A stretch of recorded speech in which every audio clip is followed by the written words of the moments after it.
Et là, tu m'entends bien? À moi, c'est parfait. Je pense que la communauté a l'air de bien entendre. Les Gilets jaunes et autres citoyens, si vous entendez ou si vous T'entends? entendez mal, remontez l'information. Tu montes Je le ne vous son, présente comme ça pas je t'entends. la personne que vous avez en face de votre écran. Je pense que vous la connaissez tous et vous la reconnaissez tous. Moi, perso, je le connais du top 50. J'étais gamin. Et je le connais de Caméra Café, comme beaucoup d'entre nous. À ses côtés, vous avez Didier Maisto, je pense que je ne vous le présente plus, adepte du live aussi le lundi pour faire une rétrospective des différentes manifestations. Pareil, acteur majeur du mouvement et Comme ça. qui se fait pas mal déglinguer en tous les cas. Yvan, merci d'avoir accepté l'invitation. Mais je vous en prie, je vous en prie. Euh, on est un certain paquet comme on dit, à vous soutenir. Tu sais qu'il y a eu l'apparition d'une tribune il y a quelques semaines de ça dans Libération avec 1400 signataires du monde du spectacle, techniciens, réalisateurs, acteurs, actrices, des auteurs, des écrivains, des écrivaines, des auteurs de bandes dessinées, voilà, plein d'intermittents du spectacle qui, voilà, on n'est pas dupe, c'est-à-dire que ben, on voit les coutures sur le pantalon, quoi. C'est-à-dire que quand on veut faire passer le mouvement des Gilets jaunes pour... bon, alors, je vais rappeler des vieux souvenirs, mais on vous a traité de tout, hein, finalement, des Terroriste. antisémites, terroristes. Ah, terroristes, ouais, Ah oui, terroristes. terroriste. La définition du mot terroriste a été lue en plateau. Donc, il ne Ouais. l'a pas dit, mais il l'a suggéré. Donc, tu sais, c'est subtil, on le sait tous. Voilà, donc toute cette désinformation, il faut appeler les choses par leur nom, qui visait donc à vous faire passer pour aussi des nazillons, des fachos, des violents. Voilà, j'ai trouvé ça, voilà, on a trouvé ça. Je te dis, la couture est trop grosse, c'est pas possible. Donc il y a eu ça, et puis il y a eu plein d'autres choses. Il y a eu les arrestations arbitraires, enfin les violences policières, les contrôles dans les gares. Voilà, moi j'ai fait plusieurs manifs et donc je peux en causer avec toi tranquillement. Et j'ai vu qu'effectivement c'était, je vais dire, participer à une manif de gilets jaunes à un moment, c'était aussi difficile que de gagner au loto, quoi. Surtout si tu venais de province. Voilà, tu avais des chances de te faire serrer à la gare au départ, à l'arrivée, pendant le trajet. Et il y a plein de gens comme ça. Je me souviens notamment sur la manif du 1er mai. Sur la manif du 1er mai, plein de gens sont restés, que j'ai retrouvé après dans la rue et qui me disaient, voilà, on vient de Lyon, on vient de Bordeaux, on vient de Melun, on vient de Bretagne et Hmm. on est resté soit à la gare, tu vois, parce qu'ils ont coupé des groupes à la gare, des fois ils encristaient soit un père de famille, soit un cousin, soit un petit, tu vois. Euh, et soit ils sont restés à la gare, soit ils sont allés au comico, enfin au commissariat, voilà, faire de la garde à vue, contrôle d'identité, voilà. Donc tout ça, on le sait, voilà, voilà, les contrôles arbitraires, les arrestations arbitraires, les gardes à vue injustifiées, les violences policières. Encore une fois, je le répète à plaisir, hein, parce que je me souviens d'une intervention du chef de l'État qui disait je ne vous autorise pas, madame, il était face à une gilet jaune pendant le grand débat. Je ne vous autorise pas, madame, à parler de violences policières dans un état de droit. Bah, d'accord, mais alors à ce moment-là, on n'a pas, je sais pas, on n'a pas les mêmes lunettes, quoi. Il suffit Non. d'aller sur le site de David Dufresne, mais même il suffit de te regarder toi, Jérôme. Je me souviens d'ailleurs, pendant que j'étais là, il y avait un truc qui m'avait mais vraiment, vraiment, vraiment fait mal. C'est quand tu étais invité dans une émission et tu étais face à un éditorialiste à qui j'apportais jusque-là quand même mon soutien. Je crois que c'est Maurice Zaffran ou... non, Safran. Non, celui qui a les cheveux blancs, là, qui était à un moment à Canal, qui a écrit un bouquin qui a écrit un bouquin Domenac. avec ça. Domenac, Nicolas Domenac. Et toi, tu disais, voilà, quand même, aujourd'hui, on se fait tirer dessus. Et lui, il s'arrête et il te dit, non, non, vous pouvez pas dire ça, monsieur. Vous pouvez pas dire qu'en France, aujourd'hui, on vous tire dessus. Et là, tu t'es retourné vers lui et tu lui as dit, et ça, c'est quoi ça? Je me suis mis un stylo dans l'œil. Et C'est ce là, que je je lui ai me suis répondu. dit, et là, je me suis dit, ah là là, vraiment, j'ai eu de la peine pour, mais j'ai eu de la peine pour lui, quoi.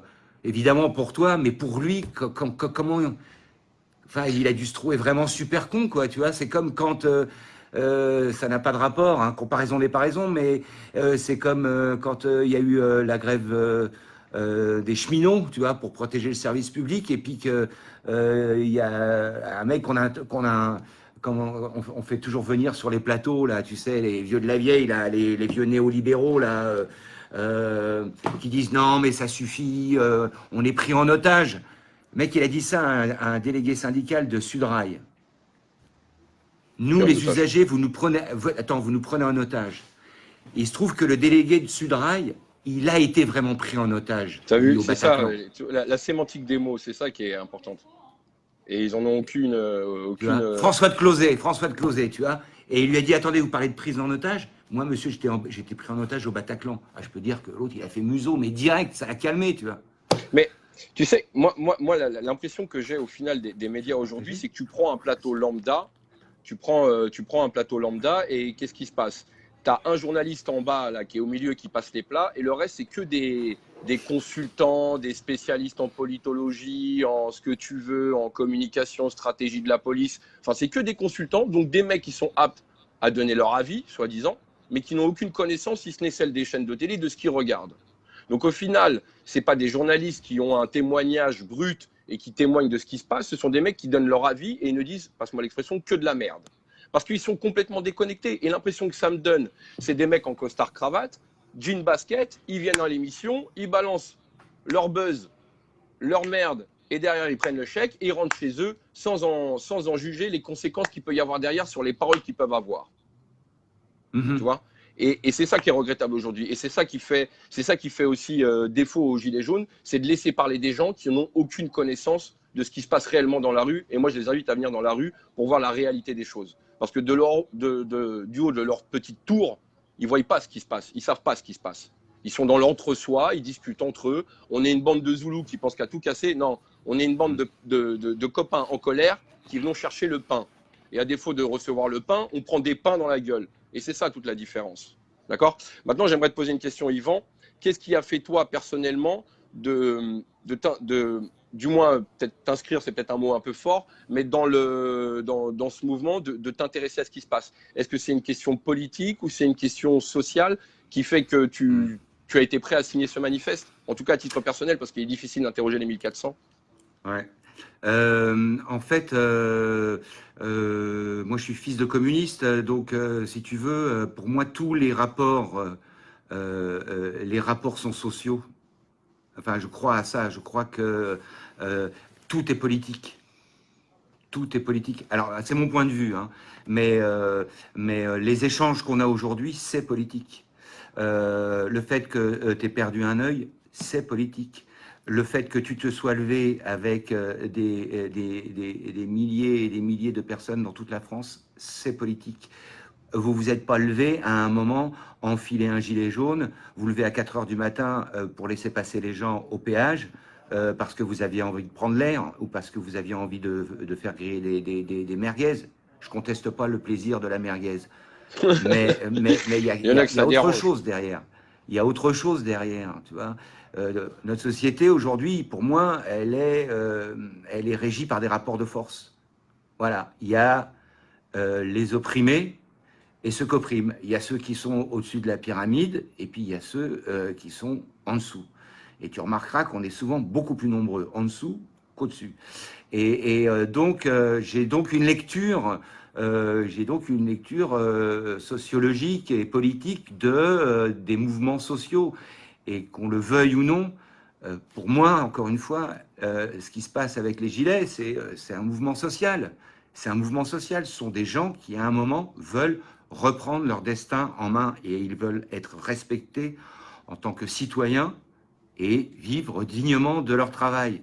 Donc, sur ces 4 points que je viens d'énoncer, pour moi, c'est de la politique. Donc ça me passionne. Et je vais te dire, aujourd'hui, dans nos métiers, dans nos milieux, etc., il faut avoir un avis tout de suite sur un problème. On va revenir un peu à la genèse, y compris sur le mouvement des... L'impression qu'ont les Gilets jaunes, malgré tout, c'est que vous avez tardé quelque part et qu'à un moment donné, on a toujours aussi cette crainte chez les Gilets jaunes de la récup. Ça, c'est une phobie, c'est une des phobies des Gilets jaunes. Donc voilà. Et si tu veux, à un moment donné, on a l'impression que vous arrivez un peu tard sur l'histoire par rapport à ce qui se passe. Et à un moment donné, quelle serait l'utilité de votre action pour pouvoir faire plier ce genre de choses? Quel est le levier que vous pouvez avoir de par votre notoriété pour peut-être essayer de faire bouger les lignes au-dessus et faire comprendre à cette tranche Parce que vous avez quand même accès, vous les personnalités en tous les cas dans son ensemble, je vise personne, accès à des gens qui n'ont aucune réalité du commun des mortels. Et est-ce que vous avez la possibilité de leur ouvrir les yeux, de leur montrer qu'il y a quelque chose qui se passe aujourd'hui en France qui n'est pas normal, pour être le relais des aveugles aujourd'hui installés dans leur confort du quotidien? Tu comprends ce que je veux dire? Et qu'est-ce que vous êtes capable ou en mesure de pouvoir faire pour peut-être porter la parole, porter la voix à tous ces gens-là? Par exemple, je vois des questions. Qu'est-ce qui pourrait être fait de la part des 1400 pour attirer une certaine convergence de l'ensemble des Français qui s'inscrivent dans le même combat que nous? Basta le corporatisme, basta le communautarisme, si tu veux, pour que l'ensemble des Français en colère puissent se regrouper. Quelle serait l'utilité des 1400 à apporter justement au mouvement des Gilets jaunes? Alors, revenons sur le premier point déjà, c'est sur, comment dirais-je, pourquoi ça s'est déclenché, les 1400, pourquoi ça s'est déclenché si tard. Moi, je connais pas, je connais peut-être 4-5 sur les 1400, tu vois. Je connais Guédiguian, je connais qui je connais d'autres, Stéphane Brisé, un peu. Manu, un des initiateurs. Manu, non, il m'a contacté par téléphone après que j'ai vu le travail d'un copain là qui au Festival de Cannes est monté sur scène avant la projection d'un film. Donc je vous invite tous à aller voir, de retrouver ces images là. C'est un membre du peut-être qu'il s'appelle Michel, il est signataire des 1400 là, et il a pris la parole au Festival de Cannes avant la projection, tu vois, en disant voilà, en témoignant, en disant j'ai vu une personne âgée faire frapper. Il se faisait huer et tout, le mec. T'as vu ça? T'as vu ça? Mais c'est là où tu vois que les gens sont déconnectés. Bah oui. Tu vois la difficulté. Mais c'est pas qu'ils sont déconnectés, c'est qu'ils veulent pas voir. Ça les intéresse pas. C'est votre misère, ça les intéresse pas, tu vois. Ils auraient trop peur de tomber dedans, tu vois. Tu comprends ce que je veux dire? Et bien sûr, c'est eux les prochains sur la liste. Mais tu vois, on va pas trouver pire raciste que celui qui est juste un tout petit peu au-dessus du travailleur émigré ou de celui qui vient d'arriver. Hélas, hélas. Donc, si tous les damnés de la terre voulaient bien se donner la main, on n'en serait pas là. Mais bon, revenons sur quand tu me dis, ouais, vous avez tardé. Écoute, alors donc, je te dis, moi, pour les autres, j'en sais rien. Mais moi, je me suis déterminé personnellement, je me suis déterminé très vite par rapport à ce mouvement. Je vais t'expliquer. J'ai entendu à droite à gauche, on revient là, tu vois, on rembobine, on se remet au début du mouvement, fin novembre, mi-novembre. Tu vois, après l'acte 1, l'acte 2, tu vois, ça commence à parler à la télévision, les éditorialistes, etc. Et on dit, ouais, les gilets... Moi, à Paris, j'en avais jamais vu. Le seul que je connaissais, c'était un copain à moi qui était garageau en banlieue. Tu vois, et il me dit, tu vas voir, ça va chier, on va mettre les gilets et puis ça va durer derrière. Et moi, franchement, quand il m'avait dit ça, je me dis, ouais, bon, bah écoute, je sais pas, attendons de voir, j'y croyais pas, tu vois. Et puis ça, c'est parti, la mèche a été allumée. Et tout de suite, comme je te dis, il faut prendre position, tu vois, il faut savoir, on est pour, on est contre. C'était un peu chaud au début, tu vois. Je me disais, ouais, qui est derrière, qu'est-ce qu'ils veulent, tu vois. Au début, souviens-toi, vous êtes partis sur l'essence, elle est trop chère.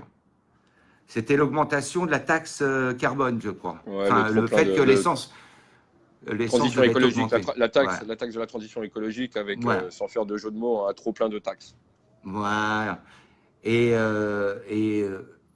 moi, je pense qu'il y a une vraie urgence écologique. Mais après, de la faire payer aux plus modestes, à ceux qui sont obligés de rouler au gasoil parce que ils habitent là où Jésus a perdu ses chaussettes et quand il faut aller marner le matin, eh ben, t'es bien obligé de mettre du gasoil parce qu'il n'y a plus de bus, parce qu'il n'y a plus de train, parce qu'on a fermé les petites lignes où on est en passe de le faire. Là, je me suis dit, c'est un peu gros, tu vois. Mais j'entendais aussi dire, ouais, attention, à la télé, à la radio, dans les journaux, il y a beaucoup de mecs d'extrême droite qui sont là-dedans, et les mecs d'extrême droite, c'est pas mes copains. Et ça le sera jamais. Donc, j'arrivais pas à me positionner. J'arrivais pas à me positionner.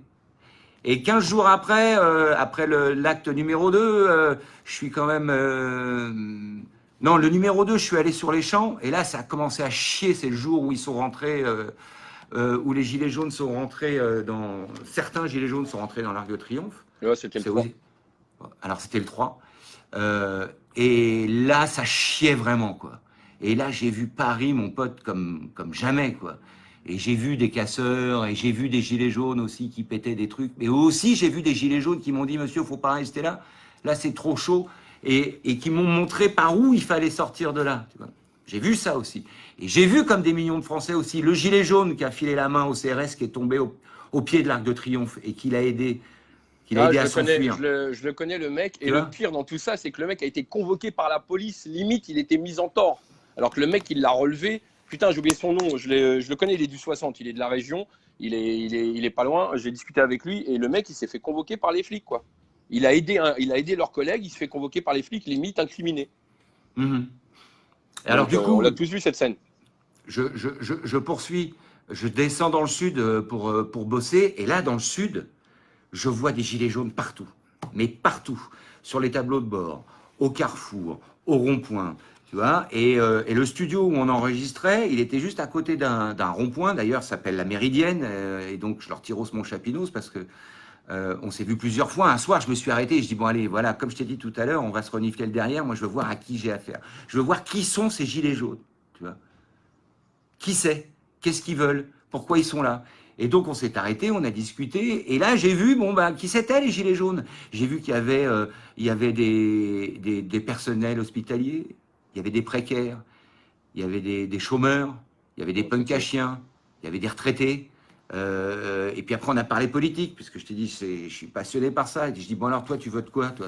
Et ben là ils ont voté pour tous, il y en a qui ont voté Front National, il y en a qui ont voté PS, il y en a qui ont voté pour la France Insoumise, il y en a quelques-uns qui ont voté aussi pour La République En Marche, qui étaient là, tu vois. Et là, ce qui m'a vraiment presque fait peur, c'était le niveau de haine qu'ils avaient contre Macron. Ah, mais là, ils voulaient en faire de la chair à saucisse, tu vois. Et c'était, je te jure, c'était 3 semaines avant enfin, après le début du mouvement. Et c'est là que je me suis dit, mais ces gens-là, là-haut, dans les ministères, jamais ils prendront la mesure de ce qui est en train de se passer. D'ailleurs, on a été assez peu nombreux à prendre la mesure de ce qui se passait, tu vois, de cette révolte qui grondait. C'était incroyable. C'était incroyable. Et donc là, je me suis dit, après, parce que j'avais des relances sur Facebook, les gens me disaient, ouais, alors, qu'est-ce que tu fais? Qu'est-ce que tu penses du mouvement, etc., etc. Mais moi, avant d'en parler, j'avais besoin de manger une merguez avec eux, de ricaner, de déconner, de parler de politique, de la vie et d'entendre. Et qu'est-ce qu'ils disaient? Ils disaient, on a besoin de vous, on a besoin de tout le monde, on a besoin d'être soutenu, on a besoin que, quelle que soit l'étiquette, si vous avez du cœur, hein, si vous avez du cœur, si vous avez des retraités dans votre famille, nous, on est au bout, là. Voilà, donc il faut venir nous aider. Voilà, c'est sans exclusif politique. Et du coup, oui. Après, j'ai fait un long post sur Facebook et j'ai dit, voilà, que je soutenais le mouvement parce que je savais de qui il était fait. Voilà.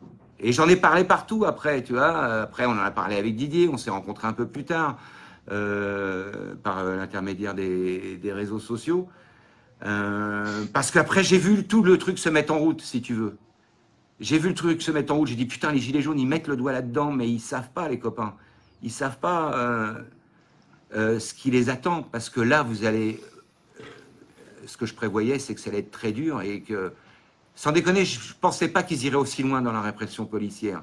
Je me suis Bah, dit, ouais, qui attends, l'aurait attends. cru? Et je me suis dit, écoute, là, ils essayent d'éteindre le mouvement. Bon, ils vont essayer de faire peur. Et puis, ils vont trouver des solutions. Mais ils vont pas pouvoir, comment dirais-je, ça va pas être la foire au LBD pendant 6 mois. Ça, c'est pas possible. Ils vont pas aller jusque-là. Ils vont pas aller jusque-là. Ben, comment je me suis gouré? Comment je me suis gouré, mon copain? Ben, ils ont été, mais au-delà, au-delà. Et c'est ça ça me ruine, quoi. Ça me fait de la peine. Je te jure, ça me donne envie de chialer. C'est rude. À me dire, tu vois, mais Castaner, il a pas de mère, c'est pas possible. Mais par qui il a Mais été si, enfanté, Castaner? mais si tu savais les Mais sans saloperies. déconner. Écoute, Mais sans écoute, déconner, mais je te- taper des vieux à terre, mais taper des handicapés, mais forcément qu'il a dit, forcément que lui, il a dit, allez-y les gars, mais bien sûr, lâchez-vous, mais bien faites-vous sûr, plaisir. mais bien Et moi, sûr. derrière, je vous couvre. Et il n'y a que les gendarmes, il y a que les gendarmes, parce que les gendarmes, ils dépendent de l'armée. Tu as vu ce qui est sorti dans Mediapart, là, sur l'affaire de Madame Leget. Ce matin, qui n'était pas d'accord. 174 affaires, tu en as 2 pour les gendarmes. Violence de gendarmes. Le reste, c'est que des flics. Moi, je te donne juste une anecdote. Samedi, on croise 4 baqueux. Je les regarde gentiment, je leur dis, hé les gars, on évite de viser la tête. Réponse, on va essayer. Tu vois? Mais comment ces mecs-là, tu vois, comme j'ai dit, j'ai vu un chef de police, je dis, j'espère que vous dormez sur vos 2 oreilles parce que moi, je dors que d'un œil. Tu vois? Les mecs, ils s'en foutent. Mais c'est des mecs qui n'ont même pas de cœur, quoi. Et je vais te dire, et je les associe à tous les espèces excuse-moi de l'expression, mais des bâtards qui traînent sur les réseaux sociaux, qui me souhaitent de me crever le deuxième ou qui s'enchantent de savoir que je m'en suis fait péter un. Mais putain, tous ces mecs-là, s'ils mettaient leur haine et leur méchanceté au service du bien, mais putain, on se parlerait même pas, Yvan, pour le coup, d'accord? Mais c'est dégueulasse. Ces mecs-là, je sais même pas comment ils arrivent à dormir, tu vois. Je sais même pas comment ils arrivent à dormir. Après, il faut faire, il faut qu'on soit, même si on est tous très en colère, et toi, tu as évidemment, comme les 2000 blessés, encore plus de raisons de l'être, il faut essayer de nuancer après. Parce que, tu vois, la gendarmerie dépend de l'armée. Et donc, dans la gendarmerie, quand il y a un ordre qui est donné à un membre du commandement, il a quand même son libre arbitre, lui, pour décider de l'appliquer ou pas. Et c'est ce qui a été fait à Nice, quand la police, elle, les CRS, a chargé Madame Leget, qui était avec son drapeau Vive la paix, enfin franchement, sans déconner. Mais c'est pour ça que je dis Castaner, il n'a pas de mère. Il verrait sa mère se faire bourrer la gueule comme ça parce qu'elle manifeste. Il dirait quoi? C'est pas possible, sans déconner. Bon, enfin bref. Après, je reviens dans le fil de la conversation. Tu me disais pourquoi on ne s'est pas mobilisé. Moi, je me suis mobilisé assez vite. Après, tu vois, je ne peux pas être responsable Bien sûr, c'est pour ça que je fais la différence entre à titre personnel, ce que tu as ressenti, et il est difficile que tu parles pour les 1400, bien entendu. Tout à l'heure, on aura Manu, qui est un des initiateurs du groupe les sous-marins, le sous-marin jaune, si je ne dis pas de bêtises. Ouais, Yellow Submarine, ouais. Le Yellow Submarine qui justement a fait en sorte de faire signer les 1400. Il nous en dira un peu plus en tous les cas. Mais voilà, alors, au moins avoir toi ton ressenti, tu vois, savoir un petit peu pourquoi tu étais là et le partager aussi aux Gilets jaunes. Et je pense aussi qu'il y a un petit chemin à faire, il y a un petit travail à faire personnel pour aller, comment dirais-je, pour aller vers vous. Parce que déjà, les Gilets jaunes, ils sont en province. Ah, mais ça, c'est... ou en banlieue. Mais à Paris, non. Non. Tu vois, et dans les grandes métropoles, de province, tu les verras le week-end quand ils viennent manifester, mais la semaine ils font que passer, ils habitent pas là. Tu vois, ils viennent bosser le matin tôt, ils repartent le soir. Donc il y a ça aussi. Il faut qu'on il faut qu'on s'apprivoise, il faut qu'on se rencontre, il faut qu'on échange. Tu vois, avec Ruffin, quand Ruffin il m'a dit, quand il a commencé à faire le film sur les gilets, tu vois, je veux du soleil, que je vous encourage tous à voir, hein, parce que c'est un, voilà, tu vois, quand tu vois le film, tu comprends qu'on ne peut être que de votre côté. Comment c'est possible de ne pas être du côté des gilets? Même s'il n'y a pas que des prix Nobel, hein, chez les gilets. Hein, Mais tu sais, il y a- avant de parler de gilet, parlons de citoyens qui portent un gilet. Parce que le problème aujourd'hui, c'est toute cette diabolisation du gilet jaune qui a été faite de par les médias. D'accord? Le gilet jaune, ça reste une métaphore de détresse, de en panne, de on reste visible. Tu vois ce que je veux dire? Nous, les invisibles. Mais au final, on est des citoyens. Et ce que l'on réclame en tant que citoyen travailleur, d'accord? C'est de vivre de notre salaire et quelque part avoir un petit billet pour payer un cinéma ou un petit CD, enfin tu vois, un petit plaisir derrière qui fasse plaisir aux gamins ou quoi aux caisses. Tu comprends ce que je veux te dire? Parce que c'est pas ce que l'on réclame, c'est pas une lubie de gilet jaune. Ça s'adresse à tout le monde. Même un riche, hein, il a envie de bien vivre quelque part. Qu'est-ce qui peut le gêner aujourd'hui? J'en sais rien, tu vois. Mais si on est dans cette optique de dire on veut tous vivre correctement, au moins avoir tous un bonheur commun, voilà, on réclame pas grand-chose. Et on n'est pas gilet jaune pour ça, on est citoyen. Mais on porte un gilet jaune pour nous montrer. Tu vois, on a été invisible pendant 40 ans. Ouais, non, mais c'est juste de recadrer. Tu as vu, les mots ont leur importance. Il y avait un philosophe qui disait: ne rajoutons pas du malheur au monde en nous trompant sur les mots. Et c'est vrai que les mots sont importants. Et d'abord, oui, vous êtes des citoyens. Vous êtes des. Ça bug un peu. Ça bug un petit peu. Ça marche bien. Nous, on t'entend bien. C'est bon? Ah non, c'est bon, vas-y. Ouais. Tu l'as entendu, la petite citation du philosophe qui disait: ne nous trompons pas, ne rajoutons pas du malheur au monde en nous trompant sur les mots. Tu as entendu ou pas? Non, j'ai pas entendu. T'as pas entendu. Eh ben, c'est ce que tu dis. Avant d'être gilet jaune, vous êtes des citoyens. Voilà, vous êtes des citoyens et vous voulez vivre dignement de votre travail et comment dirais-je, et avoir accès quand même à la culture d'une certaine manière par le biais du cinéma, les loisirs, la détente. Plaisir. Oui, évidemment. Il n'y a pas que le taf dans la vie. Faut profiter. Tu vois, c'est ça. Aujourd'hui, en France, un travailleur doit être considéré comme un producteur et non pas comme un coût. On produit, on fait vivre, d'accord? Où va tout ce pognon? Qu'est-ce qu'on fait de tout ce pognon? Voilà. Et ça, on est assez citoyen pour le revendiquer haut et fort. Écoute, pour reparler des 1400 et de l'objectif, moi je parle donc ce soir en leur nom. Les 1400, donc encore une fois, artistes, intermittents, techniciens, auteurs, écrivaines, metteurs en scène, dresseurs d'ours, musiciens, dresseurs d'ours. Ce que tu veux. Ils m'ont ramené un à la manif samedi, ça va être sympa. Un dresseur d'ours, il vient avec ses copains les ours, ça peut aider. Et ben voilà, donc on a lancé cet appel pour dire que vous n'êtes pas tout seul et que une grosse partie des artistes et des intermittents du spectacle, ils ont vu les grosses ficelles du gouvernement, la volonté de vous faire passer pour des khmars, pour des bêtes, pour des décérébrés, pour des violents, tout ça on l'a vu. On voit aussi le lavage de cerveau tous les jours sur les chaînes qui appartiennent, les médias, voilà. Alors pas tous les médias, parce que il y a quand même des médias qui sont indépendants. Alors je parlais du service public qui est payé avec nos impôts, dont tout ce qui est France Inter, France Info, le service public, France Culture, etc. Là, il y a quand même, c'est avec nos sous qu'ils font l'info là. C'est nous qui payons les journalistes, ok. Donc voilà, il y a eux, donc eux, ils nous doivent une parfaite objectivité, parce que ce sont nous qui les rémunérons.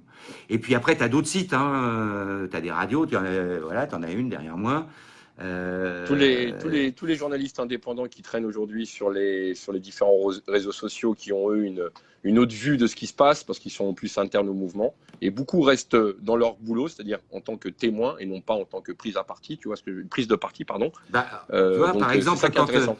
quand Gaspard Glantz, il a été encristé, tu sais, le grand tout sec, là, quand il a été mis en garde à vue, le journaliste là, de Taranis News, là, tu vois. Donc lui, il vous suit, il suit j'allais dire le conflit, putain, mais c'est presque ça. Hein. Il suit le mouvement depuis le début. Et à un moment, on lui balance, il est là sur, il connaît les forces de l'ordre. Hein, il les connaît, il les voit tous les week-ends. Il connaît aussi les gilets jaunes, il les voit tous les week-ends. Il est là à chaque fois pour filmer les manifestations au plus près. Bon, bah, quand il a été mis en garde à vue, parce qu'à un moment, il a été voir un gradé, on venait de lui balancer une Jelly F4 dans les pattes, juste pour rigoler, tu vois. Donc lui, il va voir le gradé, il lui dit non, ouais, oh, vous me voyez toutes les semaines, là, pourquoi vous me faites ça? Pourquoi? Qui c'est qui a balancé une Jelly F4? Tu vois? Et puis il y en a un autre qui dit ouais, ferme ta gueule ou quelque chose, un keuf. Donc il fait un web. Et là, ça n'a pas traîné, direct. Allez hop, en garde à vue. Bon, il a fait 48 heures. Hein.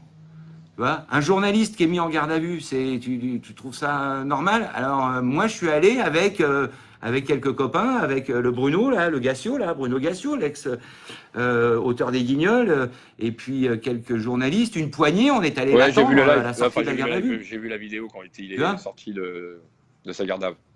Pareil pour Tahabouaf de Là-bas si j'y suis, donc qui est un média indépendant, un pur player, qui est animé par Daniel Mermet, un ancien du service public, qui a été lourdé d'ailleurs du service public, sans doute parce qu'il dérangeait.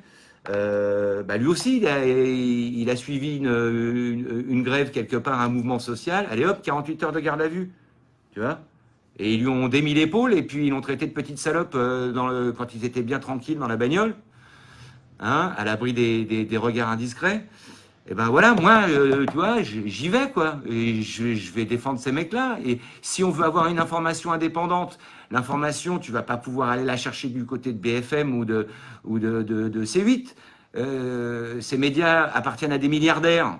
Et ces milliardaires ont tout fait pour que M. Macron soit élu. Donc M. Macron, maintenant, il fait le programme, il fait ce que disent les milliardaires, les milliardaires. Puis en plus, les milliardaires, ils aiment quand on matraque le peuple. Comme ça, on mate le peuple et on peut se faire plaisir derrière, tu vois. Non, monsieur, je sais pas. Il y a quand même un truc qu'il faut repérer, c'est que les investissements étrangers en France n'ont jamais été au plus haut. Ça veut dire deux choses. La première, c'est ce que les lois que met en place Macron vont dans le sens des plus riches et non pas dans notre sens. Et la deuxième chose, qu'est-ce qu'un investisseur qui vient investir tranquillement en France et on fait fermer la gueule aux citoyens? Ils vont pouvoir faire ce qu'ils veulent, licencier, faire leur vie tranquille et faire un max de pognon. Donc tout est dit dans la politique de Macron. Tout est dit. Il donne aux plus riches et il matraque le citoyen. On est content. Voilà, les mecs, ils peuvent faire un pognon de dingue. On n'en parle plus. Bah, écoute, tu vois, politiquement, les mesures sociales. Bon, parlons de la réforme sur le chômage, là, qui vont faire passer par décret, j'imagine, par ordonnance. Ça va être ordonnance, pardon. Ah, on va prendre cher cet été. Hein. On va prendre cher cet été. On va se réveiller à la rentrée, ça va faire mal. 3,4 milliards, ils vont aller chercher dans les poches des chômeurs 3,4 milliards, mon copain. Eh ben, je peux dire que là, ça va dérouiller. Ça va dérouiller sévère. Et quand tu sais qu'il y a 45% des 3,5 millions ou 4 millions ou 4,5 millions de chômeurs qui touchent moins de 900 € par mois d'indemnité, et ben là-dedans, ils vont aller taper, ils vont aller chercher 3,4 milliards. Et donc, l'objectif, évidemment, c'est de faire un système à l'anglaise. Tu vois, on te paye 1 heure pour 1 €. Tu vois, c'est ça. Et puis, si tu prends pas le boulot, tu dois rester devant ton téléphone. Ça se passe comme ça en Angleterre. Tu dois rester devant ton phone toute la journée. Tu vois. Et si jamais tu rates l'appel parce que tu es parti pisser, le taf, c'est quelqu'un d'autre qui va le prendre. Tu vois. Et pour tout ça, pour être payé des queues de cerises. Donc, tout l'héritage. C'est pour ça que je te dis que c'est politique, mon copain. Tu vois, tout l'héritage du Conseil national de la résistance d'après la guerre. L'invention de la sécurité sociale par Ambroise Croizat, un copain de la CGT, la retraite, les congés payés, les allocations chômage. Mais ils vont taper là-dedans. Ils vont s'en donner à cœur joie. Tant qu'on laisse faire, ils vont se servir. Mais bien sûr. Mais c'est ça que. Ah Et ça j'ai beau le répéter qu'à un moment donné, là, dans quoi allez, on est quoi aujourd'hui? On est le 26, c'est ça? Dans 7 jours, c'est les vacances. Putain, les gars, mais rappelez-vous qu'au moment où vous allez vous mettre la bonne crème sur les épaules en train de bronzer, que ton grand-père, il était peut-être en train de jeter des pavés en 1936 pour que tu puisses en profiter. Donc, que tu ne sois pas d'accord avec les Gilets jaunes, je peux l'entendre. D'accord. Que tu ne sois pas d'accord avec les revendications qu'on apporte en tant que citoyen, je peux être d'accord. Mais rappelle-toi aujourd'hui que si tu vas pouvoir aller en vacances 5 semaines, que tu as ton samedi, dimanche de repos et qu'à l'époque, les 40 heures, bah c'est grâce à des connards comme moi, comme tous les copains qui sont sur les péages, les ronds-points ou sur les manifs. Ou des gens comme toi ou comme Didier. C'est grâce à des mecs comme ça. Et ça, c'est le pire, c'est que les gens ne s'en souviennent pas. Et ça me gonfle. Ils sont en train de nous sucrer tout. Tu vois? Et à un moment donné, il faut juste être mis dans la partie pour comprendre les choses. Tu vois? Putain, voilà, j'ai perdu un œil, je suis un handicapé. Mais comment ils font les mecs qui ne peuvent pas écrire? Ceux qui ont un niveau de handicap, tu vois, qui ne peuvent pas écrire. Quand tu dois remplir 20 pages de dossier pour prouver que tu es handicapé en France, mais vous voulez quoi, les gars? Que je retourne à la Bastille, je le ramasse par terre, je le mets dans un bocal et je te mets sur le bureau? Alors, quand on parle de tétraplégiques ou de personnes dans ce genre de handicap, mais putain, tu vois, moi, j'en ai rien à foutre de mon œil, là, à cette heure-là. Parce que quelque part, j'ai une certaine indépendance. Mais ces gens-là, ils font comment? À 800 balles par mois? Avec comment ça s'appelle? Enfin, il y a tellement de choses qui ne vont pas, qui sont, au final, on se bat même pas pour avoir des acquis en plus. C'est limite, on se bat pour garder le peu d'acquis qui nous reste. On en est là aujourd'hui, tu vois. Et on en est à se taper sur la gueule les uns les autres. SNCF, CGT, qui tu veux, un tel ou un tel ou un tel. Je reviens sur la prise d'otage. Putain, mais arrêtez de parler de prise d'otage. Tu t'es déjà pris un flingue sur la tempe. Moi, personnellement, jamais. Hein. Par contre, j'ai pris un coup de flingue dans la gueule, donc j'imagine, tu vois. Mais maintenant, est-ce que enfin, faut arrêter, les gars. On n'est pas content, on va tous dans la rue et puis point barre et on change les choses. On change simplement les choses et on demande pas grand-chose. Donc, on va se donner rendez-vous le 29 juillet. Juin. 29 Ouais, juin, ouais. Le 29 juin. Ouais. Non, mais 29 juillet aussi, comme ça on garde le terrain pendant l'été. On lâche rien. Parce qu'ils ont essayé de nous faire taire là juste avant l'été, mais on va être présent. Et dans de l'action positive, parce que pendant les vacances, les gens ont l'esprit ouvert. Et il n'y a que à ce moment-là qu'on pourra leur parler. Et quand on est ouvert autour d'un bon verre, d'accord, on pourra toujours mieux discuter et toujours mieux débattre et essayer d'aller chercher cette opinion publique qui ne peut que être d'accord avec nous parce qu'il suffit d'un accident de vie pour comprendre dans la merde dans laquelle on se trouve aujourd'hui. Ouais. Oui. Ou simplement être une personne âgée et vouloir prendre un billet de train. Voilà. Et se retrouver, tu vois, comme une vache face à un couteau quand tu es devant tu vois, quand il n'y a plus de guichetier. Il n'y a plus de guichetière, putain, on enlève de l'humain. Avant, au péage, au moins, on prenait de l'oseille, mais c'était un humain qui faisait le boulot. Au moins, tu pouvais te dire bonjour. que tu disais bonjour, et puis au moins, tu faisais travailler quelqu'un. Même ça, tu vois, même ça. Et la planète, c'est pareil. C'est pareil. Tu vois, un capitaliste, tu vois, le problème, c'est qu'il n'y a que la thune, quoi. Il n'y a que la thune. Tu vois, il veut faire rendre à la terre le maximum de choses. Il veut faire rendre à l'ouvrier le maximum de choses, tu vois. Jusqu'au bout, et jusqu'à scier la branche sur laquelle il est assise, sur laquelle il est assis, l'idiot. Tu comprends? À un moment, il y a que le profit, il y a que le profit qui compte pour eux, pour ces gens-là. Mais ces gens-là, ils ont juste pas compris qu'une fois qu'ils auront pêché tous les poissons, tué toute la viande, coupé tous les arbres, ils comprendront que le papier, ça se mange pas, qu'un billet, ça se mange pas. Ça, c'est un chef indien qui a dit ça. Je crois que c'est ça, un truc comme ça, d'accord. Et puis, et puis c'est pareil, hein, tous ces bons samaritains qui ont donné pour Notre-Dame, d'accord. Pourquoi? Parce qu'ils ont juste compris un truc, ces gens-là, là, à coût de 200 milliards. C'est qu'arriver au cimetière, les deux pieds devant, t'es égal à ton pote à côté, tu vois, et d'avoir sa petite plaque, dans une rue parce qu'on aura donné 200 milliards, c'est accéder à une certaine postérité, tu vois, qu'ils n'auront pas grâce à leurs milliards parce que au final, dans le trou, on est tous pareils. Ouais. Mais justement, tu me posais des questions. Écoute, parce que moi, je voudrais te. On peut se parler librement. Moi, je me disais, tu sais, je suis allé à la manif Moi, je vais revenir un peu en arrière, mais tu sais, quand il y a eu le pacte ferroviaire et quand Elisabeth Borne, la ministre des Transports, et le Premier ministre ont fait le pacte ferroviaire en disant, voilà, maintenant, on va péter le statut des cheminots. Et Le printemps comme dernier. Enfin, le le, printemps. c'était Il y l'hiver a un dernier, an. je crois. Ouais, il y Non, a non, un an. c'était les fameux 3 mois de grève, 3 jours sur 2 avec la SNCF. La Oh, SNCF. ouais. Et là, moi, j'ai suivi Grève perlée, je sais plus quoi, là. euh, 34 jours de grève, l'histoire la plus longue de la grève la plus longue de l'histoire de la SNCF. Et moi, j'ai suivi les copains de la CGT et de Sud.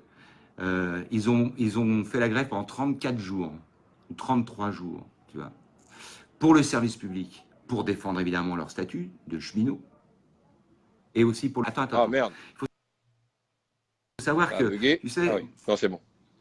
Vas-y, je donc te laisse continuer. quand je te dis le statut d'un cheminot, alors évidemment, le statut de cheminot, ça t'offre quelques avantages. Tu pars à la retraite plus tôt, mais quand tu as passé ta vie à conduire des trains et à découcher dans les hôtels à droite, à gauche, etc., mais moi, ça ne me dérange pas que tu partes à la retraite plus tôt. Ça ne me dérange pas parce que ta vie professionnelle a été difficile. Parce que quand tu conduis un train et que tu as 550 personnes dans le train, eh ben c'est toi le responsable, tu vois. T'as des vies Donc, en main. tu as des vies en main. Donc, ouais, il y a une tension, ouais. Alors, pour moi, c'est justifié. Pour moi, ils sont irréprochables, ces gens-là, tu vois. Et il faut savoir qu'un cheminot, il peut s'opposer au départ d'un train.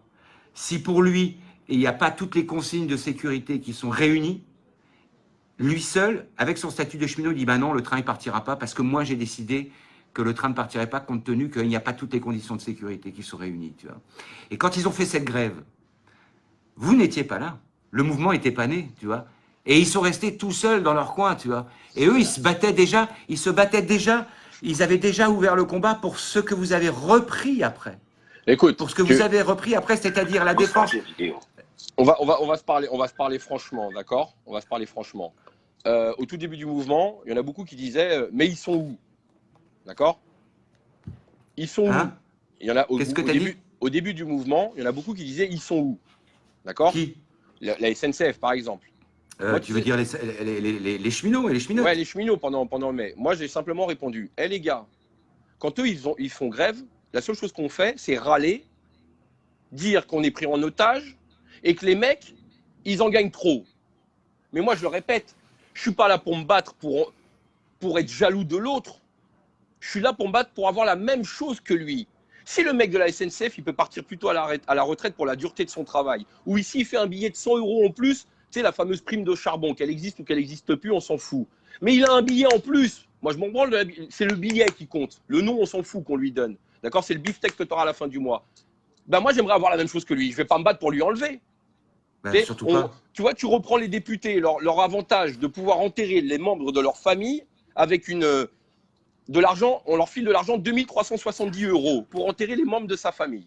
D'accord? Moi, je ne suis pas pour lui enlever aux députés. Je suis pour avoir la même chose que lui. Quand tu vois qu'aujourd'hui, tu as des familles en France qui ne peuvent pas enterrer décemment leurs parents, leurs enfants, si ça arrive malheureusement, parce que ça coûte 3000 balles. Tu vois ce que je veux dire? Qui font des crédits pour ça. Même une personne qui aura travaillé en France, qui aura donné son sang, sa sueur, ne peut même pas être enterrée décemment de par le prix que ça coûte. Et pendant ce temps-là, les députés, on leur file 2500 balles et eux nous disent les gars, on se serre la ceinture. Non, c'est pas possible. Donc que tu sois à la SNCF ou député, si tu as un mieux vivre, si tu as quelque chose qui te permet de mieux bouffer que l'autre, eh ben moi je veux la même chose que lui. Alors si je dois me battre par le travail, je travaillerai pour gagner mon argent. D'accord? Mais moi, j'aimerais avoir les mêmes primes, les mêmes avantages. Parce que, excuse-moi, un retraité, le cul posé, qui a le droit d'être à la retraite à 52 ans, un mec qui est à la mine en train de creuser du charbon ou qui est en train de conduire des machines de fou et qui doit attendre 64 ans, oh, où va le monde? Donc moi là-dessus, je suis clair. C'est pour ça qu'aujourd'hui, j'en appelle à la fin du communautarisme et à la fin du corporatisme, qu'on arrête la SNCF, la CGT, le bidule, ça y est, le mec à moustache, il prend le pognon, on n'en parle. Venez. De toute façon, ils sont là le samedi. Qui que tu sois, association ou pas association, venez, parce qu'il y a un problème en France. Il y a simplement un problème en France. Et de toute façon, et tu as l'air, en tout cas, c'est l'impression que tu donnes, hyper calé dans les mouvements sociaux. De Villepin, 1,5 million de personnes dans la rue, le CPE, dans le cululu, on n'en parlait plus. Tu vois? Et le truc de la SNCF, ça, c'était des gens qui étaient habitués à être dans le combat. Moi, je fais partie des gens, au final, qui pendant des années étaient assis sur son canapé en me disant « Putain, il y a un truc qui va pas, putain, quand est-ce que ça pète? Putain, il y a un truc… » Mais bah, je suis tout seul, quoi. Vas-y, je ne vais pas y aller tout seul, je vais avoir l'air d'un branquignol, tu comprends? Et là, arrive le 17 novembre. Et qu'est-ce qui se passe? Putain, je suis pas tout seul. Je suis pas tout seul, quoi. Il y a des mecs qui devaient gamberger sur leur canapé comme moi, s'énerver devant leur télé, de voir qu'on est capable de descendre à 1 million dans la rue pour aller pleurer Johnny et pas être incapable d'être 1 million dans la rue pour aller défendre le beefsteak. Pour tout le respect que j'ai pour Johnny, hein. Je voudrais pas… Moi aussi, j'ai eu ma petite larme, hein. Le matin, quand j'ai ouvert mon téléphone, j'ai vu que j'étais pas bien non plus, tu vois. Mais je me dis, à un moment donné, 2 poids 2 mesures, quoi. Ouais. 2 poids 2 mesures. Ou le ballon de foot. J'aime bien la Coupe du Monde, c'est festif, c'est sympa. Mais putain, si on est capable d'être 2 millions pour un ballon, on est capable d'être 1 million pour un frigo, quoi. Johnny, il aurait payé ses impôts en France, j'aurais vraiment pleuré. Ouais, mais ça, c'est… T'as vu, après, ça, c'est des polémiques. Mais on est d'accord. Mais voilà, c'est juste le fait que les gens, ils vont dans la rue. Hein. Et puis, je le vois dans la manif, hein, les grands fans de Johnny, il y a beaucoup de gilets jaunes. À Lille, j'ai marché à côté d'un sosie de Johnny. Tu vois? Donc, s'il y avait 1 million de fans de Johnny, déjà, les fans de Johnny, rejoignez-nous. Tu vois ce que je veux dire? Rejoignez-nous, tu vois.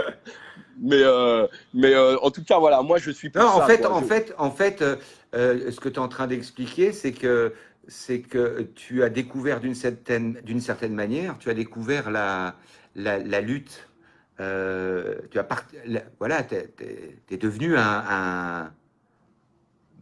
voilà, il y a eu un éveil des consciences chez toi qui s'est fait. C'est-à-dire qu'à un moment, effectivement, le copain de la CGT, le copain de Sudrail qui se défend et qui défend les services publics pour qu'il y ait des trains, pour que, comment dirais-je, il y ait de l'électricité pas chère, pour que ceci, pour que cela. C'est exactement le même combat. En plus, écoute, c'est quand même au cœur des Gilets jaunes, ça. Je veux dire, les services publics, c'est à nous. On les a payés, bordel. Les autoroutes, c'est à nous. La SNCF, c'est à nous. Et on les paye cher. La télé, le service public, la radio, France 2, France Inter, c'est à nous. Mais aujourd'hui, avec notre pognon. Aujourd'hui, on vit les hôpitaux, c'est pareil. Les hôpitaux, c'est pareil. Et donc là, j'en profite pour dire qu'il faut être solidaire des soignants et des soignantes qui font la grève. Il y a 130 services d'urgence en grève en ce moment en France, tu vois. Tu vois, des gens comme Sabrina Ben Ali, etc. Il faut vraiment leur apporter leur soutien. Vous passez. Rejoignez-nous le samedi. Mais vous le faites. Mais vous le faites en plus. Ouais, mais rejoignez-nous le samedi. Excuse-moi, Yvan, en ce moment, au lieu de s'emmerder à perdre une journée de salaire le mardi pour la SNCF, le jeudi pour les infirmiers, perdez pas vos thunes, venez le samedi. Ouais, mais alors là, j'ai à te dire que le problème, c'est que le samedi, tu n'emmerdes pas le patron. Tu n'arrives pas à peser. Mais là, le nombre, tu n'arrives pas à peser, tu vois. Le nombre dans la rue. Le nombre. Moi, on parlait de rapport de force au début de notre conversation. Qu'est-ce qui fait plier à un moment le gouvernement? C'est quand il y a les grands industriels, les gens du CAC 40 qui viennent taper sur l'épaule de Macron et qui disent « Eh là, on vend plus rien, la pépère. Alors on fait quoi ?» Oui. Parce que tu sais, moi je pense que on peut manifester tous les samedis comme ça pendant, tu vois, pendant une année. Hein. La preuve. Il y a des femmes qui marchent depuis 30 ans. Tu vois, pendant une année. Chili, je crois. Pendant une année. Pendant 2 ans. Tant que les patrons, ça continue de tourner la semaine dans les entreprises, tu vois, alors attention, je parle des grandes entreprises. Je parle des entreprises du CAC 40. Ne me reprenez pas avec des arguments genre ouais et nous les artisans, etc. On parle pas des artisans. Un artisan, il va payer plus d'impôts qu'une multinationale. Il va payer plus d'impôts que Total. Il va payer plus d'impôts que Google. Il va payer plus d'impôts que voilà. Donc voilà. Mais tant que ça tourne, ben, vous pouvez continuer à manifester. Hein. Je ne sais pas si ça va les faire plier. Hein. Le problème, c'est c'est comment aujourd'hui s'inscrire dans un blocage économique quand tu vois que les manifestants aujourd'hui, les gilets jaunes en tous les cas pour les nommer, c'est des manifestants de premier ordre. Enfin, tu vois, c'est la première fois qu'on manifeste. On n'a pas cette Mais culture. oui, je sais. D'accord. En 7 mois, on a énormément appris. Hein. De rien, on a tout fait. Hein. Tu vois ce que je veux dire? Et c'est là où tu vois la multicompétence et la multipolyvalence du citoyen français, parce que pour arriver à faire ce qu'on a fait, chapeau melon à tout le monde. D'accord.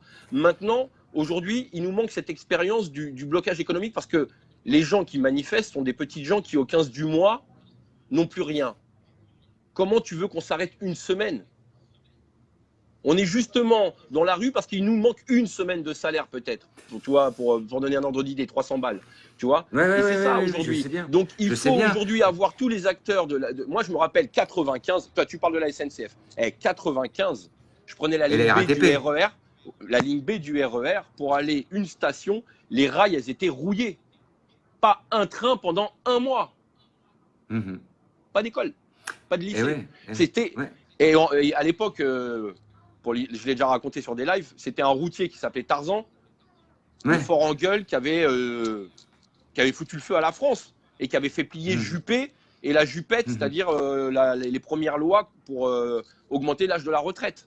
Un mois. Et les mecs, ils avaient peur, il n'y a pratiquement plus de lait, plus de sucre dans les rayons des magasins. Mais c'était une autre époque. Oui, c'était une autre époque. Je vais te rappeler ce qu'a dit Édouard Philippe quand il a lancé le pacte ferroviaire, parce que c'était un totem.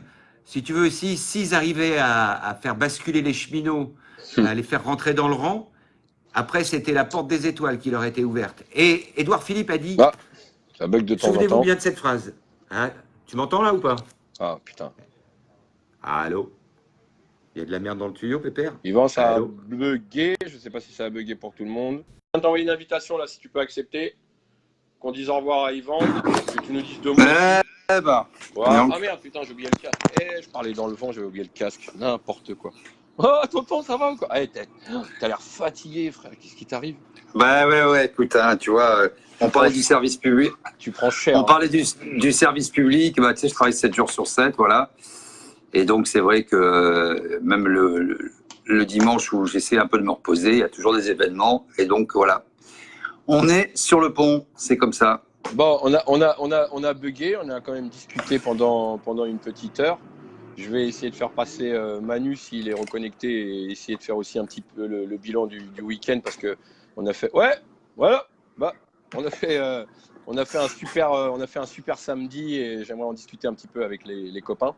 J'ai aussi 2 copains qui sont en garde à vue aujourd'hui, enfin un qui est sorti et un autre qui est en garde à vue encore, et au travers de ces 2 personnalités du mouvement, une pensée à tous les gardés à vue et toutes ces arrestations arbitraires qu'on connaît tous les week-ends, et leur apporter aussi mon soutien ainsi qu'à leur famille. Et DJ, yes. Ça va? Ça va, nickel, tout va bien. C'est quoi la misère? Tu prends cher? Oh, ben aujourd'hui, de toute façon, on sait que, bon, tu le sais, c'est pas nouveau, hein, ça fait plusieurs mois qu'on est ensemble. Et aujourd'hui, c'est vrai que, ouais, c'est. Moi, j'aime bien les barbus. L'acte 10 restera inoubliable. Voilà, c'était une belle amitié qui est née entre nous. Et puis, bon, tu vois, tu sais, aujourd'hui, les médias mainstream, bon, ils ont catalogué les Gilets jaunes comme étant des gens pas intéressants. Et c'est vrai qu'il y a aussi un individualisme forcené, un égoïsme, et puis un système qui ne représente plus personne, système politique et système médiatique qui est une sous-classe politique, en fait, hein, qui représente plus personne. Et les gens ne veulent pas perdre le peu qu'ils ont. Ils ont l'impression, quand ils sont à la télé, quand ils sont dans les médias, d'être importants, d'avoir leur rond de serviette. Donc finalement, ils ne savent plus pourquoi ils font ça, mais ils ne veulent pas perdre et ils vont à la gamelle. Et quand tu vois aujourd'hui les partis politiques, l'opposition qui pourrait se faire jour pour un autre projet de société, ben, ils vont tous à la gamelle, que ce soit le Parti socialiste ou les Républicains. On voit bien que Macron a aspiré tout ça. Il a désigné un ennemi qui est le Rassemblement national. Comme ça, même s'il est loin il est sûr de gagner, parce que le Rassemblement national ne gagnera jamais les élections en France. Moi, je ne pense pas qu'il y a Je suis pas d'accord. mais voilà, Faut on dit se ça méfier depuis quand des... même. Hein. Ouais. Parce qu'il Voilà. il sait attiser les haines, ce monsieur, quand même. Hein. Mais de toute façon, en désignant comme ça un ennemi tout fait, tout facile, ça tend encore plus la situation. Et c'est l'assurance pour lui de se maintenir au pouvoir, en dépit du fait que, quand tu regardes les européennes, c'est 10% des inscrits sur les listes électorales qui ont voté pour Renaissance européenne. D'où la bronca du Stade de France. Les gens me disent, t'as vu la bronca? Mais oui, mais quand tu vas au Stade de France pour la finale Clermont-Toulouse, que tu comptes les gens, tu comptes toutes les 10 personnes, il y en a 9 qui n'ont pas voté Macron. Bah oui. Et c'est ça la réalité du pays. Le pays réel, ce n'est pas Paris. Le pays réel, ce n'est pas les médias, comme le disait Yvan tout à l'heure. C'est beaucoup les campagnes, c'est beaucoup les villes périphériques. Je regardais, je finirai là-dessus, il y a 2 ans, à l'occasion de la campagne présidentielle, avec l'IFOP, on est partenaires, il y a Jérôme Fourquet qui avait fait toute une étude, c'était le samedi précédent le premier tour, où il mettait la carte de France du vote Front National, à l'époque, et des transports. Et tu vois, c'est très simple, les cartes, elles étaient identiques. À 30 bornes, si tu n'as pas de transport de chez toi, à partir de 30 bornes, les gens sont exclus, ne peuvent pas travailler, etc. Donc ils disent, on n'a rien, donc ils se réfugient dans le vote Front National. Tu peux se faire poser, c'est pas une idéologie, etc. C'est des gens qui gueulent plus fort, qui en ont ras-le-bol. Alors, de guerre lasse, après que le PS a échoué lamentablement et s'est joué des peurs et a utilisé aussi l'immigration en disant vous êtes tous nos copains, c'est super. Et on est passé du droit à l'indifférence, où ça se passait plutôt bien en France, au droit à la différence, avec touche pas à mon pote et toutes ces conneries. On a attisé les haines de façon artificielle. On a divisé les Français. Et finalement, tu te rends compte, et on le voit bien avec La République En Marche, que les Républicains, le PS et La République En Marche, et les centristes, etc., le MoDem, l'UDI, c'est exactement la même chose. Une espèce de social-démocratie mortifère qui est en train de mettre à bas le pays. Alors, ils sont tous pour l'Europe. C'est génial, l'Europe, mais il faudrait peut-être commencer à s'occuper des citoyens français. Le problème de la France sont les travailleurs pauvres.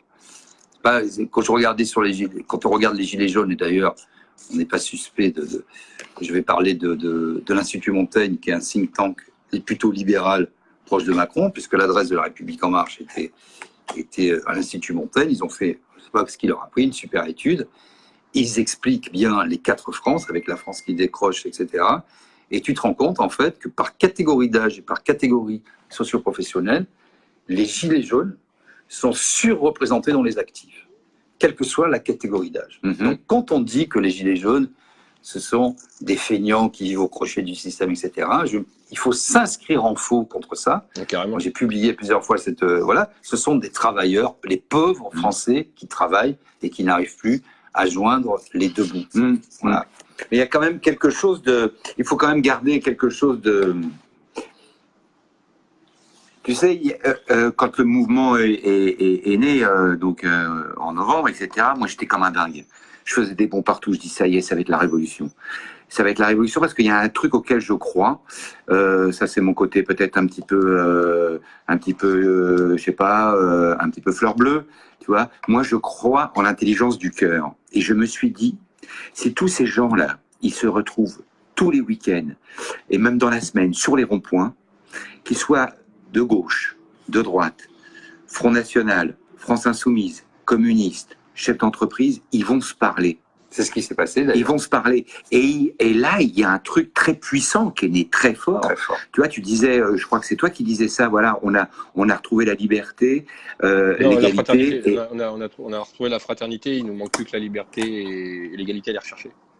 Eh ben, écoute, et ça c'est quand même bravo, tu vois, bravo à tous et toutes qui avaient passé vos week-ends sur les ronds-points, qui avaient fait des sandwichs pour les copains, des ronds-points, tu sais, et là il est né quelque chose de vraiment super chouette. vraiment super chouette. Je vous rappelle juste une petite phrase d'Édouard Philippe, ce que je disais tout à l'heure.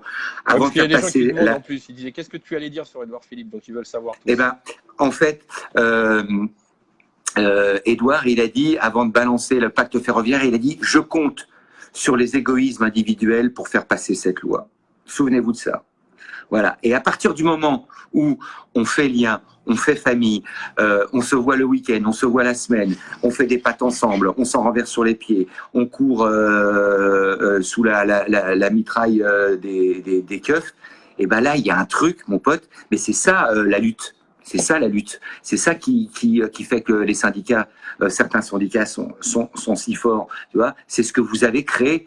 Et donc, moi, je ne rêve que d'une chose. Je ne rêve que d'une chose, c'est qu'à un moment, les gilets jaunes et les syndicats, vous parliez, vous preniez langue et que vous ayez une stratégie commune. Parce que là, ça va faire nombre. Là, ça va faire nombre.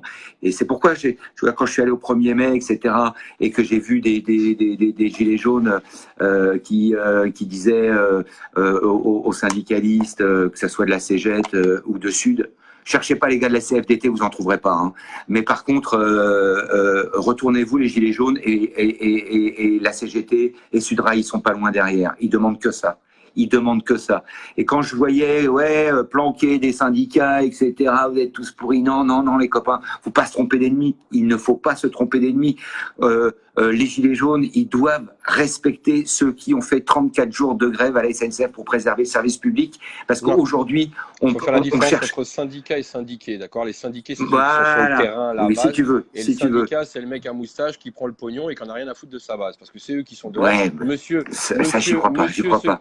Non, mais Yvan, j'y crois pas. C'est comme tu sais, écoute, il prend un petit peu de gaz, il a remarqué qu'il y avait autre chose qui piquait que les merguez sur une manifestation et il s'est barré. Voilà l'image, photo. À un moment donné, voilà, du gaz, il y en a tout le monde qui en bouffe. Lui, il a une grosse équipe prêt à canarder les flics. C'est même eux qui gazent les flics. Il n'y en a pas un qui est arrêté. Donc, tu as été faire ta pleureuse sur les plateaux, c'est bien mon grand, mais à un moment donné, tu as du mec derrière aussi, quoi. Donc, stop. Écoute, moi, j'y étais. Mais moi aussi, j'y étais. Il faut voir. Moi, je te donne des images de charge, ça fait mal. Hein. Et à 2,50 m, il y avait la BAC. À 2,50 m, ils les connaissent, les gars du service d'ordre de la CGT. Hein, tu vois. Et on a pris plein la gueule. C'est les flics qui sont fait On en a pris plein la gueule. Oui. Non, Géraud. Non, je te jure. Revois les images. Tu vois bien que c'est les services de c'était super chaud et la gendarmerie, pas la gendarmerie, pardon.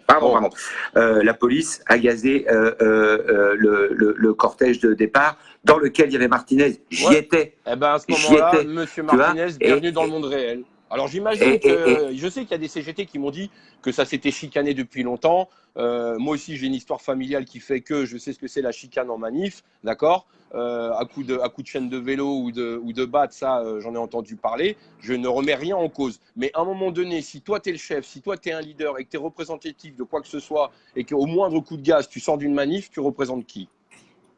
Parce que pendant ce temps-là, tu vois, pendant ce temps-là, voilà. Bah écoute, non mais au moins sur un plateau qui disent voilà, je comprends ce que les gilets jaunes vivent depuis 7 mois et c'est inadmissible. Et on en est encore au corporatisme, on en est à. Non mais il a dit non Jérôme, il l'a dit ça. Il l'a dit ça. Et puis Martinez, il a évolué. Il a évolué par rapport aux gilets jaunes. C'est-à-dire que s'il a pu commettre dire des choses au début, mais encore une fois, au début du mouvement, quand il a dit attention, moi, il est hors de question que la CGT défile aux côtés du Front National ou du Front National qui aurait infiltré les Gilets jaunes. C'était 15 jours après le début du mouvement. Et encore une fois, il faut comprendre les gens qui ne vous connaissent pas. Il faut comprendre que, par exemple, ma belle-mère, il faut comprendre ce que ma belle-mère peut penser des Gilets jaunes. Ma belle-mère, qui est une enseignante, elle me dit non, mais il y a trop de violence. Et voilà, et c'est fait. Et jamais tu pourras la ramener dans le game. Jamais je pourrais... Parce qu'il y a des heures et des heures de propagande qui lui sont rentrées dans la tête. Jamais je pourrais lui dire, mais... Tu vois, hélas, et il y en a beaucoup des francaouis comme ça. Mais quand même, il y a la force la force du dialogue, il y a la force du cœur, tu vois. Voilà, il y a la force du cœur. La force de conviction. Oui, la force de conviction. Et puis voilà, tu vois, comment dirais-je, on sait où sont les vrais, enfin j'espère, mais je crois pas me gourer, mais on sait ce qui nous tient debout, ce qui nous tient fiers, les vraies valeurs, tu vois, le partage, la solidarité, la fierté d'être français, d'avoir du boulot et de vivre en République, tu vois, avec des droits, tu vois, en démocratie. Tu vois, moi, si j'ai envie de la ramener, je la ramène. Si j'ai envie de manifester tous les week-ends, je manifeste tous les week-ends. C'est pas une Et raison je veux pour pas une qu'on vienne me bourrer la gueule. hein. Voilà, exactement. Donc, Si je dis de la merde, tu me le dis gentiment et cordialement, on en discute. Tu essayes de me passer le papier cul, je nettoie la merde. Mais si au pire, on est d'accord, enfin voilà quoi. À un moment donné, il faut arrêter quoi. Faut arrêter. La violence, mais voilà, il faut être optimiste, Jérôme, il faut être optimiste. Vous avez, non, mais heureusement qu'on l'est optimiste, tu vois. J'essaye que vous ça, avez levé, de passer des messages positifs quoi. On a vous levé avez une armée levé. de contestataires. Voilà. Donc maintenant, il faut pratiquer ce qu'on appelle dans le rapport de force. Le rapport de force. C'est-à-dire que tant qu'on ne les dérangera pas, ils nous enverront les CRS tous les week-ends. Voilà. Tant que le grand capital et que les multinationales pourront continuer à faire du business, tant qu'on pourra par exemple privatiser les aéroports de Paris, on ne les arrêtera pas. Tu vois ? Demain, c'est les aéroports de Paris. Après, ça sera les barrages. Et après, ça sera l'air. L'air, la mer. Tu vois, si on ne les arrête pas, ils prendront tout. L'air est déjà taxé, la taxe carbone. Et moi, je dis, réveillez-vous. Ils nous prendront vont tout. Taxer le sommeil bientôt aussi. Ils nous prendront tout. Il faudra lutter dos au mur, pied à pied. C'est ce qu'avait dit Mitterrand. Il faudra lutter pied à pied, dos au mur, mon pote. Ils voudront tout nous prendre. Tout. Et voilà, donc si on leur dit pas stop, donc tous ceux qui regardent là, je vous invite à signer évidemment sur Internet contre la privatisation des aéroports de Paris, puisqu'encore une fois, c'est du service public, ça nous appartient. Donc, si vous pouvez glisser une petite signure, c'est formidable. Et tout à l'heure, tu me parlais comment dirais-je, d'avoir des pensées pour les gens très modestes qui, quand ils ont un deuil dans leur famille, quand ils perdent un enfant et qu'ils ont les huissiers derrière. Il y a François Ruffin qui a porté un projet de loi en ce sens à l'Assemblée nationale. Voilà. Donc, il ne faut pas se tromper d'ennemis et savoir où sont les vrais copains. Pas d'ennemis, mais est-ce que tu trouves admissible que l'année d'après de ta mort, tu continues à payer des impôts? C'est-à-dire que tu es mort, tu continues à payer? Là, il y a des trucs qui tournent pas rond dans ce pays. Yvan, en tout cas, un grand merci pour ta participation. Ça m'a fait plaisir. En plus, je t'ai pris au dépourvu et tu as accepté gentiment. Merci à Didier d'avoir fait le relais pour pouvoir vous... Et pour une fois, tu as vu, je suis bavard. Et il n'a rien dit. J'ai fait canard. Hein, le gilet jaune est bavard de toute façon. Donc, on se voit, on mélange nos sueurs le 29 juin. Ah, et puis on essaye de se voir. Il va faire très très chaud. Ah ouais, ça c'est sûr que... Moi, je sais pas, j'avais comme une envie de faire une action dans l'action. En 2014, j'ai eu la chance de travailler 1 an en Espagne et j'ai fait une super fête dans un quartier qui s'appelle Vallecas de Madrid. Et ça s'appelle la bataille navale. Et là, tu as 10 000 personnes avec des pistolets à eau. Une teuf. Alors, si les gars, ça vous intéresse, petite baston de pistolet à eau sous la canicule. À un moment donné, dans les combinaisons, attention, ça peut être une arme par destination. Hein. Faire attention, surtout si les jaunes. Je me dis, bannissez les pistolets jaunes. Mouillé sous une coque, ça peut gratter à la fin de la journée, ça peut être sympa. Allez, salut Jérôme. Et au 29 juin, merci la famille. Au 29 juin, on se croise. Il n'y a pas de souci, on va dire bonjour. Pas de souci, on lance un appel à tous les mécontents et tous les Français en colère, citoyens, gilets jaunes ou pas, gilets roses ou pas, stylo bic rouge ou stylo bic bleu, je m'en fous, du Cap d'Agde à poil ou pas à poil. Vous êtes tous les bienvenus. Et venez crier votre colère parce qu'on n'est pas des méchants, on est juste des gens en colère et on revendique, tout simplement. Yvan, merci. DJ, merci. À bientôt. Ça fait plaisir à la famille. Hasta pronto. Salut, Jérôme. Hasta pronto. El señor Rodríguez. Arrivederci. Attends, là c'est le côté portugais, mais je peux le dire en espagnol. Muchas gracias, hombre. De nada. Con mucho gusto. Allez, bisous la famille, à bientôt. Salut les amis, salut. Merci la famille. Grosse bise à tous. Ciao, Ciao, ciao. ciao.